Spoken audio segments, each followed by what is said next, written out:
네, 안녕하세요. 로열로더 투자전략가 러로쌤입니다. 자, 이번에는 최근에 이제 반도체 가격이 상승을 하고 있죠. 일본에서 이제 소재를 규제하기 시작했고, 요 영향이 또 크고, 그리고 여기서 플러스 알파로 AMD 제품이 워낙 잘 빠져가지고 여기서 판매량이 또 올라가고 있습니다. 그러다 보니까 뭐 일본 반도체 규제하는 거에 대해서, 이 소재 규제하는 거에 대해서 뭐 고맙다 뭐 이런 얘기도 나오고 있어요. 왜 이 조건은 이제 장기화되지 않는 조건이죠. 그래서 뭐 이런 얘기도 나오고 있는데 뭐 고맙긴 뭘 고마워요. 근데 어찌 됐던 요 상황이다라는 부분에 대해서 한번 알아보고, 반도체 대표주 기존에 말씀드렸던 뭐 10종목, 여기에 뭐 DNF까지 해서 뭐 11종목 정도 이제 차트 보면서 대응 방법이랑 알려드릴게요. 자, 지금 중요한 건 이거 같아요.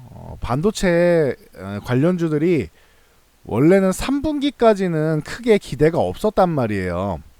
그쵸? 빨라야 3분기고 웬만하면 한 4분기 정도 돼야 4분기부터 재고 소진이 좀 나오고, 블랙 프라이데이니 뭐 소비 시즌 해가지고 요즘에는 엄청 나잖아요, 12월 달이. 그러다 보니까 이제 4분기쯤 되면은 인텔 CPU 나오고 하면서 이제 뭐 바닥 찍고 이제 턴 되기 시작하겠다 요렇게 말씀을 드렸었는데, 빨라야 3분기고 4분기에 될 가능성이 높다, 이 얘기를 꾸준히 언급드렸죠. 반년 넘게 말씀드렸는데, 그래서 4분기에 인텔 CPU 쪽에 많이 집중을 했었는데, 최근에 제가 6월 달부터는 한 달 됐죠. AMD에서 갑자기 너무 뜬금없이 너무 좋은 걸 발표를 한 거예요. 가격도 좋고 성능도 좋은 이런 가성비 좋은 제품을 2위인 AMD에서 발표를 해버렸다. 그러다 보니까 인텔에서 기존 제품 같은 경우는 가격을 다운시키기 시작했죠. AMD가 워낙 가격이 싸니까 성능은 좋은데, 그러다 보니까 이제 경쟁 제품 대비해서 이제 혼자만 너무 비싸면 안 되니까 가격을 내리기 시작했다. 그래서 이게 생각보다 긍정적인 영향을 미치고 있습니다. 램 쪽에는, D램 시장에는.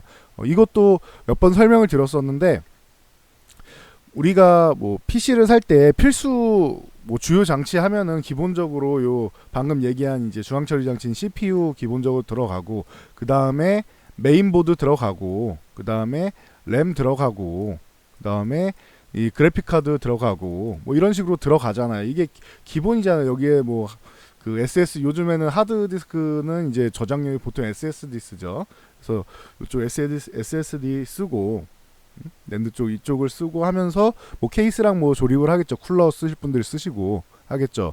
이게 기본이란 말이에요. 근데 CPU가 가격이 내려갔어요. 제일 중요한 부품이라고 할 수 있는 중앙 처리 장치인 CPU 가격이 내려갔단 말이에요. 램 가격은 지금 반토막 이하로 깎여 나갔단 말이에요. 최근에 이제 가격 다운되면서 작년 말부터 해서. 그럼 반토막 이하 나서 가뜩이나 싼데 CPU 가격도 싸니까 이거를 어디에다 더 투자를 하냐? 메인보드에 투자하시는 분도 있고, 램에 투자하시는 분도 있고, 뭐 그래픽 카드에 투자하시는 분도 있고 하겠죠. 심지어 SSD도 싸요 지금은. 그러니까 램이랑 요 SSD가 워낙 싸니까 이쪽은 기본적으로 좀 풍족하게 가자라는 개념이 있어요 지금 사람들이. 뭐 워낙 바닥권이다 보니까. 그래서 램에다가 만약에 CPU에서 그 처음에 내가 뭐 200만 원이다 뭐 300만 원이다 예산을 정할 거 아니에요. 아니면 뭐 100만 원이다 예산을 정할 거 아니에요, 컴퓨터를 살 때.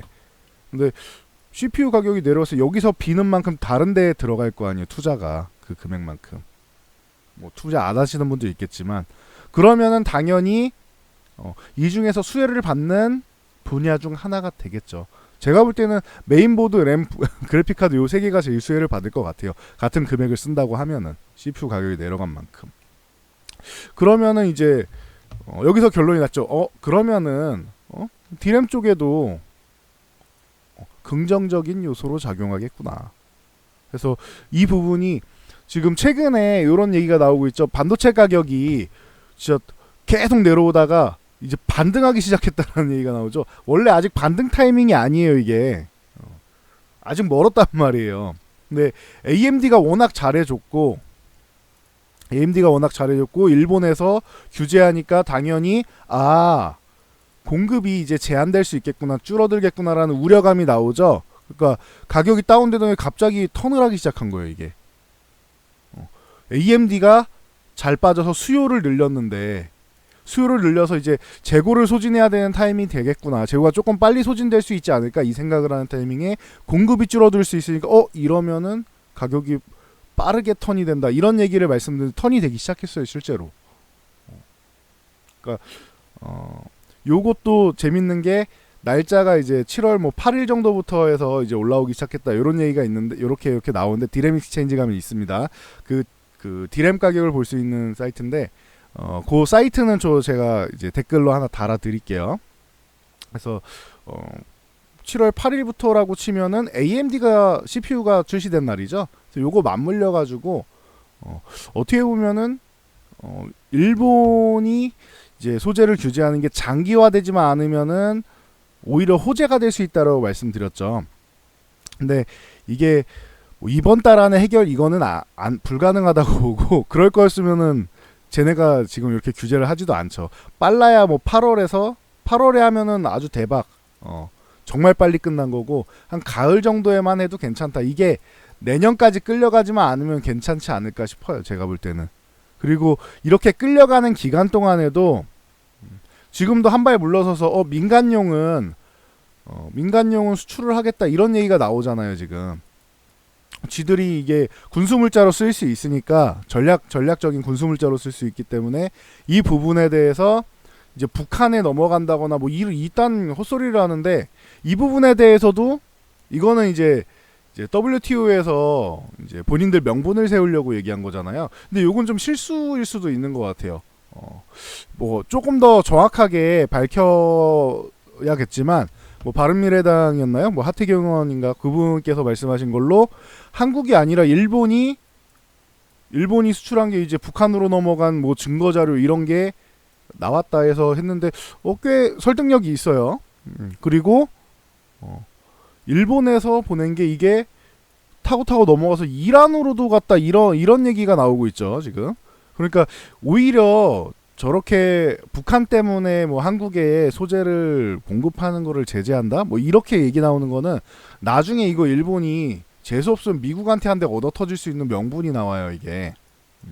야, 니네가 북한한테도 준 거? 그래, 요거에다가 플러스 알파로 지금 우리랑 지금 기분이 안 좋게 흘러가고 있는 이란한테 니네가 군수물자가 흘러가?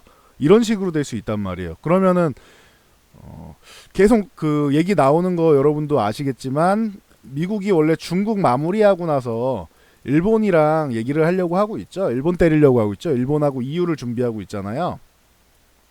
근데 이 일본을 때릴 때 이게 지들 발목을 잡을 수도 있어요. 이거 부메랑으로 돌아올 수도 있는 그런 얘기가 됐어요. 아베가 얘기한 게. 이거는 뭐 지켜봐야겠죠. 근데 트럼프가 이런 허점을 놓칠 사람은 아닌 것 같아요. 제가 볼 때는.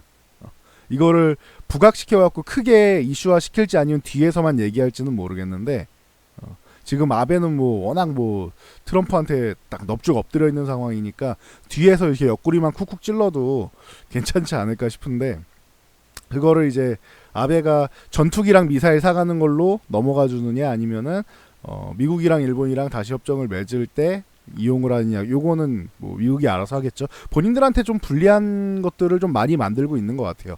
그리고 이게 장기화될 수 없는 게 제가 계속 말씀드리는 게 디램 같은 경우는 메모리 산업 같은 경우는 삼성전자랑 하이닉스가 거의 뭐 독과점에 가깝다고 봐야 돼요. 이거는 왜냐면은 여러분들 이제 좀 주식 투자 오래 하신 분들은 기억하실 텐데 2010년 초반 때부터 이렇게 초기에 이렇게 보면은 이 당시에 반도체 쪽에 치킨 게임이 나왔었단 말이에요.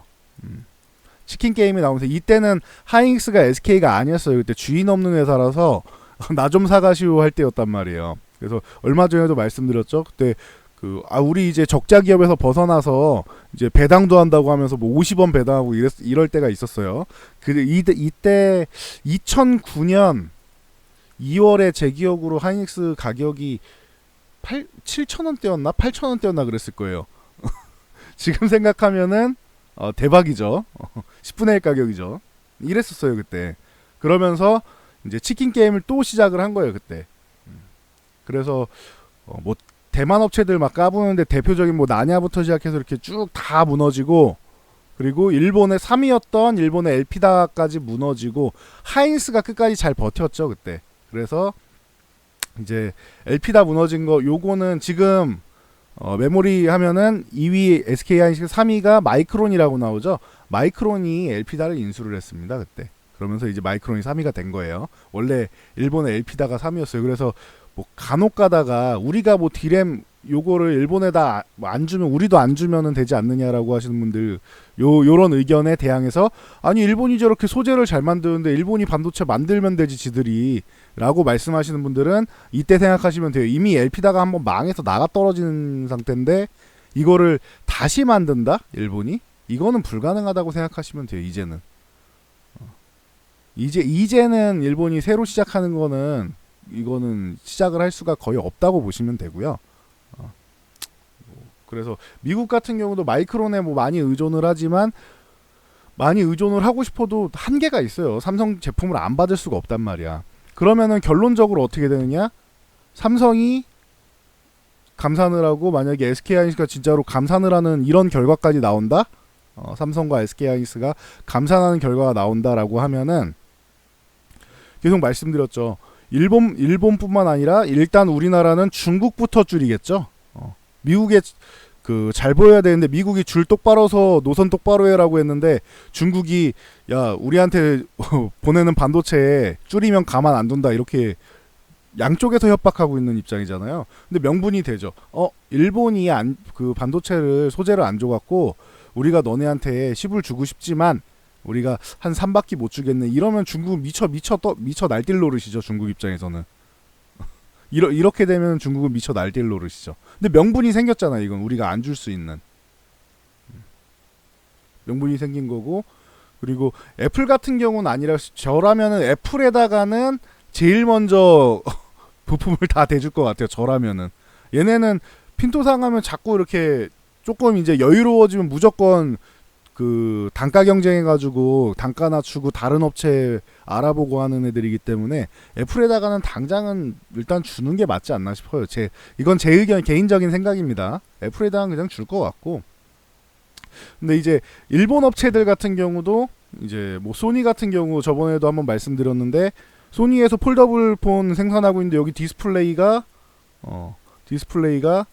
LG 거죠? LG 패널스죠? 그러면은 LG에서 니네가 소재를 안 줘서 우리가 줄 수 없네. 사실 LG는 핑계가 되기는 좀 그래요. LG는 요 일본에서 보내는 소재를 잘 안 써요. 많이 안 써요. 삼성이 아예 대체가 안 되는 거고, 삼성 같은 경우는 뭐 이번에 갤럭시 폴드 나오는 것도 스위모토였나요? 거기서 100%다 받는다고 말씀드렸죠. 그런데 LG는 그건 아니에요. 근데 LG는 영향력은 덜 받으면서, LCD 쪽은 영향이 있죠. 근데 OLED 쪽에 영향은 덜 받으면서 소니, 파나소닉 뭐 이런 데를 쥐고 흔들 수가 있어요. LG는. 거기다가 디스플레이 패널을 좀 덜 줬다고 칠게요. 그럼 얘네가 생산량이 줄어들잖아요. 그럼 여기 들어가는 퀄컴의 스냅드래곤 뭐 8호 같은 경우도 퀄컴이 여기다 팔아 먹어야 되는데 납품을 덜 해야 될 거 아니에요. 그러면은 덜 팔릴 거 아니에요. 그러면 퀄컴도 화가 나죠. 야 이놈들아, 니네가 안 줘가지고 니네 제품도 못 팔아먹고 우리 것도 못 팔아먹지 않냐. 그러면은 트럼프가 또 화가 나겠죠. 트럼프가 또 화가 나겠죠. 이런 식으로 엮이기 때문에 이건 소니만 그런 게 아니라 전 세계적으로 이렇게 다 이제 디램 가격이 오르고 하니까 이건 문제가 되기 때문에 저게 아주 장기화될 거라고 생각하진 않아요. 대신 다른 품목으로 옮겨갈 수는 있겠죠. 전 세계에 타격을 주기 어려운 뭐 그런 정도? 일부 국가에만 타격을 입는 요런 정도로 넘어갈 수는 있겠죠. 근데 그렇게 되면 우리나라를 얘네가 입장에서는 가장 큰 타격을 줄 수 있는 3가지 소재 먼저 100가지 이상 중에 3가지를 먼저 고른 건데 의미가 없어지는 거죠. 그럼 의미가 줄어드는 거죠. 타격이 그렇게 그 반도체만큼 디스플레이만큼 심하게 안 입네? 이렇게 되면 의미가 퇴색되는 거지. 그래서 저는 반도체 쪽에는 오히려 이게 기회를 만들어줬다라는 말씀을 굉장히 많이 드렸었습니다. 그래서 뭐 배경 지식은 요 정도 알고 계시면 될 것 같고요. 자, 일단 대응을 볼게요. 삼성전자 같은 경우는 기존에 언급드렸듯이 뭐 21선 요 조정 정도는 나올 수 있을 것 같아요. 그래서 뭐 요거 살짝 하회한다고 해도 한 45,000원 전후 이 정도까지는 그 45,000원, 45,500원 요런 사이까지는 내려올 수 있는데 어쨌든 위에 바로 위에 47,000원, 47,500원 저항을 두고 있다. 한번 이때도 말씀드렸죠. 여기 매도 구간으로 잡는 게 맞는 것 같다. 여기 돌파해서 안착하는 거 이탈하지 않고 47,500원 요 구간을 안착하는 걸 확인하고 들어간 게 낫지 않겠느냐라고 말씀을 드렸죠. 근데 여기서 한번 고점 만들고 밀렸다.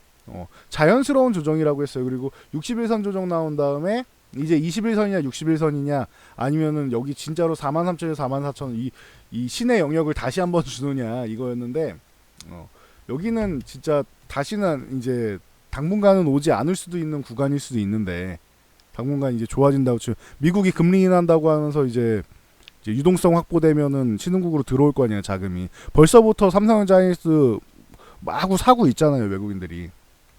그러면은 이 가격이 올지 안 올지 모르겠어요. 뭐 오면은 감사한 거고 안 오면은 이제 아쉬운 가격이 되는 거잖아요. 이 상황에서 반등이 나왔고 조정 그 오늘 같은 그 오늘이 아니죠 이제 어제 같은 경우도 요렇게 아래 꼬리를 쭉 달고 있죠. 그러면은 조정을 받아야 여러분들이 매수를 하실 텐데 이렇게 쪼로록 달고 저점 매수세 들어와서 또 이렇게 올라가 버리면 매수하기가 어렵죠. 현재 구간은 일단은 매수 구간은 아니에요. 매도하는 거는 다시 말씀드리지만 47,000원, 47,500원 요 구간 사이에서 47,000원에서 47,500원 요 구간 사이에서 일단 한 번 정도는 이 구간을 거래량 실어갖고 장대양봉이나 갭으로 돌파하지 않는 이상은 요 구간에서는 한번 정리를 하시는 거고 특히 거래량 줄거나 하면은 정리를 한번 하고 47,500원을 안착하면 재매수하는 게 유리합니다. 삼성전자는 아시겠죠? 아니면은 저항받고 밀렸을 때 이렇게 그럴 때 다시 사던가 하는 게 유리하다. 지금 뭐 46,300원 여기서 치면은 위에 얼마 안 되잖아요. 먹을 게 없잖아요. 그렇죠? 그러니까 여기는 매수 구간이 아니다. 이렇게 생각하시면 될 것 같고요. 다음 SK 하이닉스 대응 방법 보면은 이거는 뭐 기존에도 계속 언급드렸죠. 66,000원 부근이 뭐 아주 멋지는 가격이다. 이거 줄지 안 줄지 모르겠는데 만약에 21선 조정 받고 여기서 저점 매수세가 나오면은 21선 구간에서 매수를 해야 될 거고 적어도 얘가 66,000원 요 구간까지 온다라고 하면 여기는 여기서 매수 못하신 분들 계속 얘기했었는데 매수 못하신 분들 있죠. 그분들은 여기가 또 절호의 매수 구간이다라고 미리 이때 말씀드렸죠. 이때 이 구간에서 이미 말씀을 드렸죠. 횡보할 때 위로 가도 여긴 저항이고 아래로 가면 여기는 매수 구간이다. 이렇게 말씀을 드렸죠. 그래서 절호의 매수 구간이다. 당일날도 말씀드렸어요. 네. 그리고 양봉을 진짜 미친듯이 저는 이렇게 3개까지만 해줘도 이렇게 살짝 밀렸다가도 만족했을 텐데 와 이건 박수 칠 정도로 수급이 강하게 들어 다음날까지 갭으로 돌파해서 양봉 뽑아줬죠. 그리고 나서 여기서 쉬어도 된다라고 했는데 어디까지 쉬느냐 요 위에서 이제 쉴 거냐 아니면은 이제 밑에까지 내려서 이제 73,000원을 두드릴 거냐 73,000원은 유지해 줘야 됩니다. 만약에 여기를 이탈하게 되더라도 61선 맞고 이렇게 올라서 빠르게 회복을 해줘야 돼 73,000원을. 예. 그래서 뭐 지금 21선이 또 가파르게 올라오기 때문에 뭐 급락이 이렇게 나올 거라고 쉽게 생각하기는 어려운 것 같아요 지금은. 그러면은 여기서 이제 횡보 정도 하다가 뭐 73,000원 지지력 테스트 정도는 할 수 있을 것 같고 이게 올라오면 터치해서 위쪽으로 가지 않을까라고 생각을 합니다. 그러면은 위에 있는 81,000원이 목표가가 되고 아래 지지선은 이제 73,000원 전후 정도가 이제 뭐 이쪽 밀리면 이렇게 해서 매수 구간이 되겠죠. 그래서 73,000 구간에서 매수 그리고 81,000원 구간에서 매도한 다음에 이 구간을 이렇게 강하게 돌파해주는 움직임이 나오면은 그러면은 그때 뭐 88,000원, 81,000원 근처에 조정받았을 때 또 매수하면 되겠죠. 여기서 매도 한번 하고 요 구간 돌파한 다음에 매수하는 거예요. 종가로 안착했고 이탈하지 않을 경우에요. 그래서 참고하시면 될 것 같고요.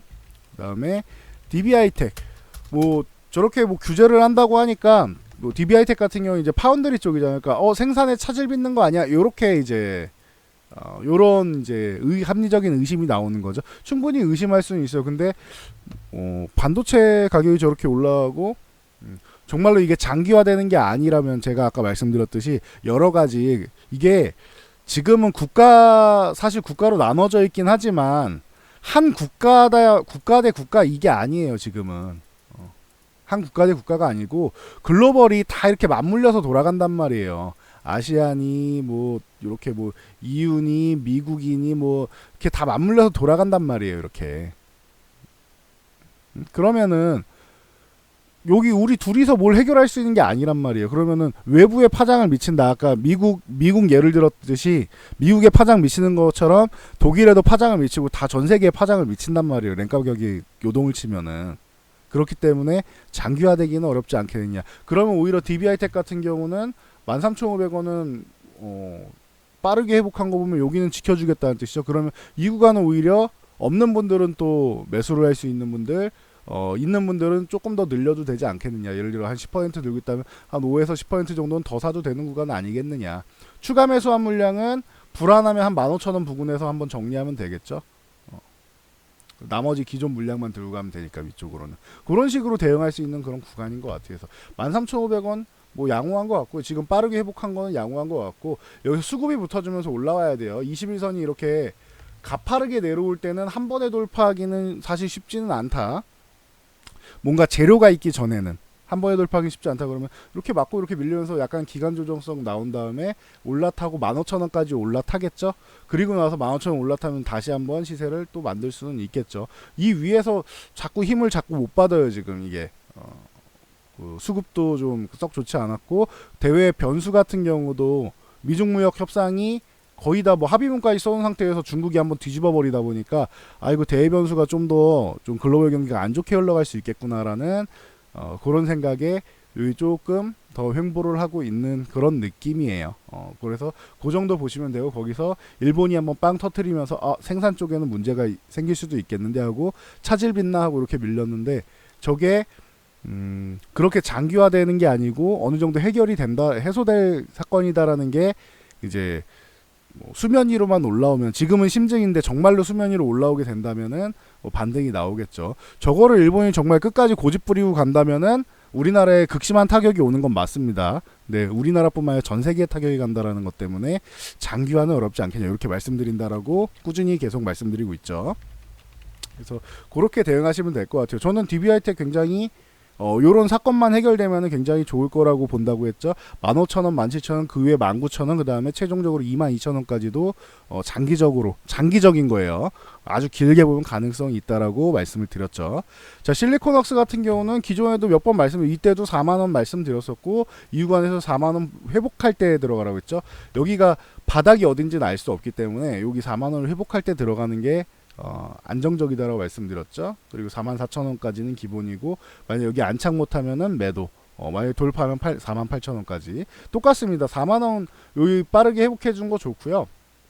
여기를 뭐 엄청나게 뭐 이탈하기 전에 21선 기울기가 가파라지기 전에 빠르게 회복하면 더 좋아요. 그래서 불안하신 분들은 21선, 61선 회복하고 아예 44,000원까지 안착한 다음에 들어가시면 돼요. 불안하신 분들은. 그리고 나는 지금 구간 좋다 하시는 분들은 4만원 초반 구간에서 이렇게 천천히 분할로 매집을 해나가는 것도 방법일 수는 있을 것 같습니다. 참고를 하시면 될 것 같고요. 여기는 이제 DB하이텍이랑 다르게 팹리스 쪽이고 이게 이 기업 자체는 이제 LG 계열 쪽이라서 이제 불안해하시는 분들이 좀 있어요. LG가 이제 중국하고 자꾸 이제 깊게 연동을 하려고 하니까. 근데 미국에다가 이제 배터리 공장 짓고 하면은 미국 친화적인 쪽의 이런 정책도 펼치고 하면은 LG를 대놓고 때리기는 좀 어려울 것 같아요. 어려울 수도 있지 않을까 이런 생각을 해요. 개인적으로는. 예. LG가 그런 거를 잘 생각해서 지금 미국에 배터리 제2공장 세운다 이런 그런 소식이 나온 게 아닌가. 어차피 지어야 될 타이밍이기도 하고 해서 그런 걸 노리고 LG가 지금 뭐 잘 중국하고 좀 중국을 포기를 안 하는 거죠. 그냥 한마디로. 그런 상황이라서 LG 계열이라 좀 불안하다라고 하시는 분들이 있는데 그런 부분은 이제 참고하시면 될 것 같아요. 불안하다 하면은 이 종목을 매매 안 하시면 되겠죠. 그리고 다음에 원익 IPS 많이 전공적 쪽에서 대표적으로 원익 IPS랑 테스 말씀드렸는데 이 종목도 마찬가지예요. 22,500원 이런 구간 오면 이렇게 급락할 때는 사는 거 아니다. 이걸 오히려 회복할 때 사는 거다라고 계속 말씀을 드렸죠. 회복한 다음에 다음날 멋지게 조정까지도 줬죠. 이런 식으로 조정 주면은 뭐 매수할 만하잖아요. 그리고 올라가는데 못 올라갔어. 그 다음에 다시 왔어. 그럼 여기서 또 뭐 매수할 만한 구간을 계속 줬죠. 그리고 나서 다시 올라가고 있는데 21선 60에서 올라타고 21선 이제 올라오고 있다. 여기 이탈하지 않으면은 이 구간 이 24,000원대 요 구간을 이탈하지 않으면은 이제 위쪽으로 한번 돌파 시도는 하겠죠. 26,500을 한 번에 돌파할지는 저도 잘 모르겠어요. 이거는 맞고 밀렸다가 이렇게 갈지 이럴 가능성도 있어요. 그럴 가능성도 있고 하니까 참고하세요. 대신 26,500원을 돌파해야지 추가적인 상승을 만들 수 있다. 이거는 알고 계시면 될 것 같아요. 스마트한 매매 하시는 분들은 밑에서 사셨다라고 하면은 26,500원에서 뭐 절반이든 뭐 분할 매도든 아니면 전량 매도든 한번 하고 돌파한 다음에 사던가 조정받으면 사는 뭐 요런 매매 방법이 있으니까 참고하시면 될 것 같습니다. 26,500원이 중요한 가격이다. 자, 테스 같은 경우 최근에 바닥에서 반등이 세게 나왔다. 잘 나왔다. 15,000원 구간 유지를 해줘야 되는데 이때 갑자기 급락을 보이면서 다들 했을 텐데 이틀 만에 바로 15,000원을 회복을 해줬습니다. 그러면서 이제 테스 쪽에도 이제 뭐 공급 계약도 좀 나오고, 근데 공급 계약 같은 테스는 워낙 자주 나오는 기업이에요. 꾸준히 나오고 뭐 항상 뭐 필요로 하니까. 그래서 필요로 한 기술을, 그래서 기술력 좋은 기업은 계속 간다고 하는 게 이제 단기적으로 이제 하락은 있어도 어느 정도는 이제 유지를 해줄 수 있는 거죠. 업황이 좋으면은. 그래서 업황은 회복되고 있으니까 이제 16,000원까지 회복된 거 아주 좋습니다. 그래서 이제는 16,000원 뭐 초반 정도에 이렇게 조정받은 요 구간이 매수 구간, 18,000원 구간 돌파하느냐가 중요할 거죠. 여기에서 한 번 정도 매도, 그 다음에 여기를 뭐 빠르게 돌파한 다음에 19,500원까지 바로 갈 수 있으면 여기서 한번 매도, 이렇게 할 수 있을 것 같습니다. 그래서 여기를 이제 거래량 뭐 실어서 돌파해 준다라고 하면 요 19,500원에서 매도하시면 되고, 18,000원을 두들길 때 힘이 좀 약한 것 같다라고 하면 여기서 한번 정리했다가 돌파하면은 매수하거나 아니면 조정받을 때 매수하는 게 좋을 것 같습니다. 자, 다음 후공격 쪽으로 넘어가서 테크윙 같은 경우, 테크윙 여기서 한참을 이제 헤매다가 횡보하면서 힘 모으다가 드디어 12,500원을 돌파했는데 중국의 뒤통수를 맞고 이렇게 밀렸습니다. 그래서 횡보하면서 12,500원 유지해줘야지 했는데 결국 시장 영향력으로 뭐 지난달에 뭐 별로 안 좋았죠. 그래서 좀 밀렸다. 거기다 최근에 소재 규제하면서 또 밀렸는데 테스랑 똑같아요. 반등이 좀 나왔어요. 반등이 좀 나왔고, 그리고 다 뭐 이제 여기 이제 이 11,000원 정도까지 회복해주면은 제가 볼 때는 좀 괜찮지 않겠냐. 그러면은 이제 좀 진입해볼 만하지 않겠느냐, 이런 생각은 하는데, 이건 아직은 좀 불안 요소가 있는 것 같아요. 60일선, 21선 이제 그 데드크로스라서 둘 다 우하향하고 있고, 여기서 저항 구간인데 여기를 딱 넘어가주면은 별탈이 없는데, 만약에 여기를 막고 돌파를 못한다라고 한 번 더 밀릴 수도 있으니까 밀릴 거라고 생각하지는 않는데, 그거는 제 생각이 무조건 맞을 수는 없는 거잖아요. 저는 업황이 개선되고 있으니까 밀릴 거라고 생각하지 않는다라고 하지만 실질적으로 수급이 안 받쳐주면 밀릴 수도 있는 거예요. 그거는 예상은 예상인 거고 그때 대응을 해야 되니까. 그래서 저는 여기서 저항 돌파를 못하면 밀릴 수도 있기 때문에 여기를 안착을 하는 게 중요하다. 11,000원 넘어가서 11,000원을 넘어가서 매수하는 게 좀 유리하지 않겠느냐, 이런 관점으로 보겠습니다. 현재 주가 레벨이 낮기 때문에 그래요.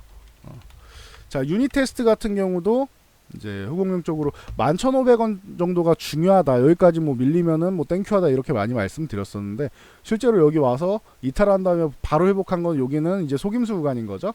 그래서 트랙 구간이라서 여기는 회복해줬고 21선을 회복을 해줬다. 요거까지는 좋은 것 같아요. 21선 이제 위쪽에서 놀면서 이제 상승하는 거를 기다리는 일만 남지 않았느냐, 이렇게 보고 있습니다. 그래서 유닛 테스트도 충분히 지금 현재는 매매 대상하기엔 참 좋은 구간에 있지 않느냐. 적어도 21선에 회복했으니까 저는 아까 그 테크잉 매매할래, 유닛 테스트 매매하려면은 저는 21선 위에 있는 유닛 테스트를 매매하겠습니다. 테크잉이 21선 위로 올라오기 전까지는 이렇게 제안을 할 것 같습니다. 참고하시면 될 것 같아요. 11,500원만 유지하면 되고, 위쪽에 여기 13,000원 위쪽에 13,500원 뭐 요런 구간, 13,000원에서 13,500원 사이에 요 구간을 돌파해주면 이제 16,000원까지는 뭐 충분히 가능성이 있을 것 같고, 여기 한 번에 돌파 못하더라도 밀렸다가 여기 돌파해주면 그 위에 다시 볼 수 있지 않겠느냐.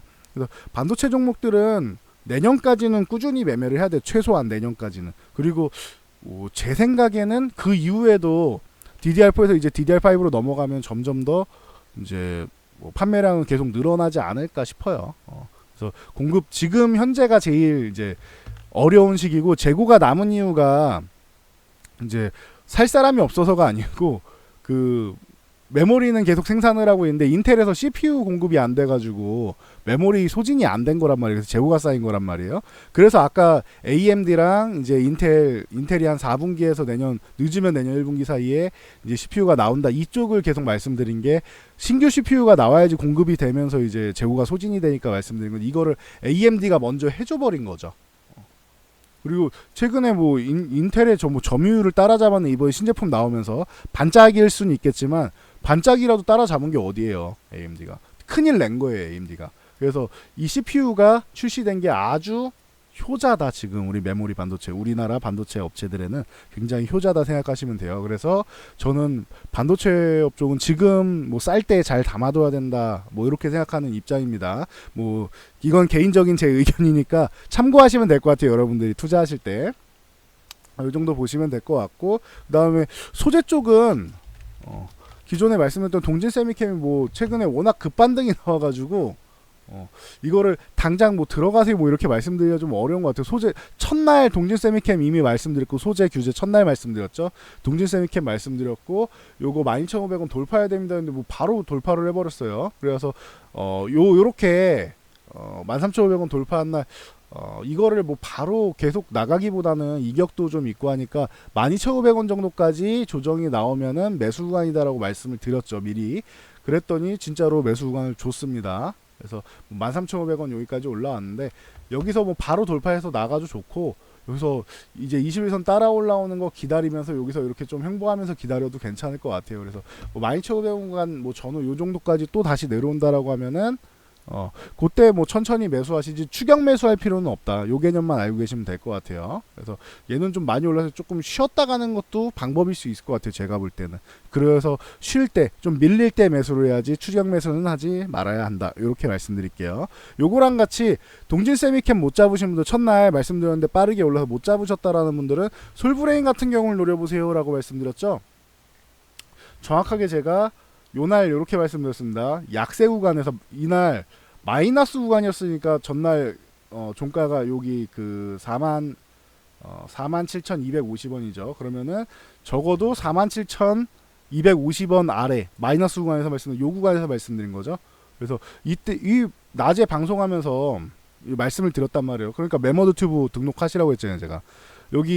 여기서 솔브레인은 지금 차라리 들어가시면 차라리 이게 좋을 거다. 추격 매수하기 좀 어려우신 분들, 동진쌤 이렇게 따라가기 어렵다, 차라리 솔브레인을 매매하셔라. 그럼 이게 기술력이 좋고, 동진세미캠만큼 뭐 시작부터 이렇게 막 나갔으니까 동진세미캠이 뭐 대장 역할을 하지만 그 정도는 아니더라도 후발적으로 바로 올라가 줄 거다, 따라가 줄 거다라고 말씀을 드렸죠. 근데 결론적으로는 이제 54,500원 여기까지는 올 거고, 돌파느냐 관건이다라고 했는데 바로 여기 돌파해줘 가지고 이날도 제가 좋습니다라고 말씀을 드렸죠. 그리고 나서 이제 고점에서 이제 못 가고 있으니까 그러면 여기 내려왔을 때 매매하시면 됩니다라고도 말씀을 드렸습니다. 기억나시죠 다들? 그래서 뭐 그런 상황인데, 보유하신 분들 축하드리고요. 여기서 매수 잘하신 분들 축하드리고, 그리고 여기 구간에서, 이 구간에서는 지금 저라면 매매를 안 할 것 같아요. 여기 차라리 54,500원까지 눌리면 매매를 한다던가, 얘도 21선이 빠르게 올라오고 있잖아요. 그럼 조금 기다렸다가, 아니면은 같은 가격에 사더라도 좀 기다렸다가 한 열흘 정도라도 기다렸다가 얘가 올라오면은, 그럼 그때 사는 거는 또 이제 신뢰성은 생겨요. 그러니까 차라리 기다렸다가 같은 가격에 사거나, 아니면 조정받으면 밀리는 걸 기다렸다 사거나, 둘 중 하나를 할 것 같습니다. 그래서 뭐 요 정도 말씀드리면은 10종목 다 됐고, DNF까지. DNF 같은 경우도 최근에 바닥에서 올라옵니다라고 말씀드렸는데 61선 저항 맞고 이렇게 며칠 동안 저항 맞고 밀렸죠. 그리고 나서 결론적으로는 6,850원 구간, 요 구간에서는 다시 한번 바운딩이 나왔다. 그래서 이번에도, 지난번에도 거래량 실었는데 이번에도 거래량을 잘 실었고 61선을 넘어가 줬습니다. 오히려 이런 종목들이 밀릴 때 좀 담아놓는 게 좋을 것 같아요. 그 아까 유니테스나 이런 것처럼 DNF나 이런 것처럼 이런 종목이 저는 좀 이제 밑에서 이제 시간은 좀 걸리더라도 꾸준히 볼 수 있는 종목이 아니겠느냐. 또 한 번 또 불 붙으면 이렇게 화려하게 또 올라오기도 해요. DNF도. 그러니까 뭐 참고하시면 될 것 같아요. 지루하게 있다가 올라가면 또 추세 잡아서 이렇게 한 번씩 올라가고 그래요. 그러니까 참고하시면 될 것 같아요. 그래서 11종목 기존에 많이 말씀드렸던 종목들 정리해드렸는데 주말에 보면서 가격 지금 다 말씀드렸고 여기 우측 보면은 제가 대응선 여기 옆에 이렇게 가격이 나와 있어요. 뒤에 깔끔하게 정리하지 못했는데 뭐 9,077원이다라고 하면 9,000원이라고 알아들으시면 되고 요건 8,500원 이런 식으로 요 정도는 센스 있게 해주세요. 요건 7,300원이겠죠. 7,299원이니까 그러니까 요런 식으로 센스 있게 좀 봐주시면 될 것 같아요. 그래서 대응 가격 같은 거 적어놓고 제가 뭐 기존의 데이터를 통해서 이제 선 다 그어 드렸으니까 지지 저항 확인해 가지고 잘 대응해서 여러분들 뭐 최근에 좀 어려웠던 장이었는데 이제 다시 좋아지지 않을까 뭐 요런 시그널이 좀 많이 나오고 있다라고 했죠. 그러니까 앞으로 이제 성공 투자하시는데 도움이 많이 되셨으면 좋겠습니다. 네, 여기까지 하고 넘어가면 될 것 같고요. 이 영상이 도움되셨다면은 요 하단에 있는 요 좋아요 표시 눌러주시고 이런 정보를 꾸준히 받아보고 싶다. 나는 지난 정보가 아닌 신선한 정보를 계속 받고 싶다 하시는 분들 구독과 알람 설정해 주시면 됩니다. 그리고 이 영상에 대해서 좀 만족도가 나는 좀 만족한 것 같다. 이 영상이 도움이 됐다 하시는 분들은 영상 맨 밑으로 내리면 여기 댓글 달기 있어요. 여기 터치해서 숫자 3 하나 눌러주시면은 감사드릴게요. 저희는 숫자 3이 잘 봤습니다라는 표시입니다. 네. 자 여기까지 하고 물러가도록 하겠습니다. 주말 잘 보내시고 잘 준비해서 이제 다음 주에는 더욱더 뭐 멋진 계좌 만드시고요.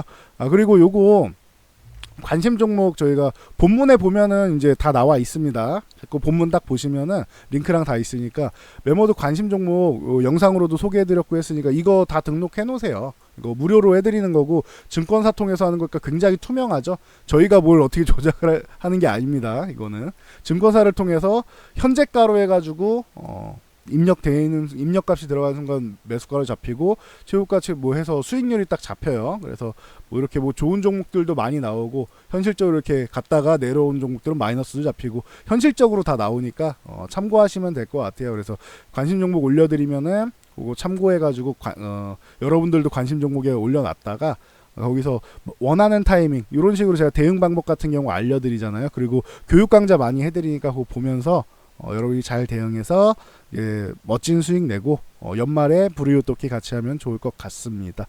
자 여기까지 하고 물러가도록 하겠습니다. 저는 다음 영상으로 돌아올게요.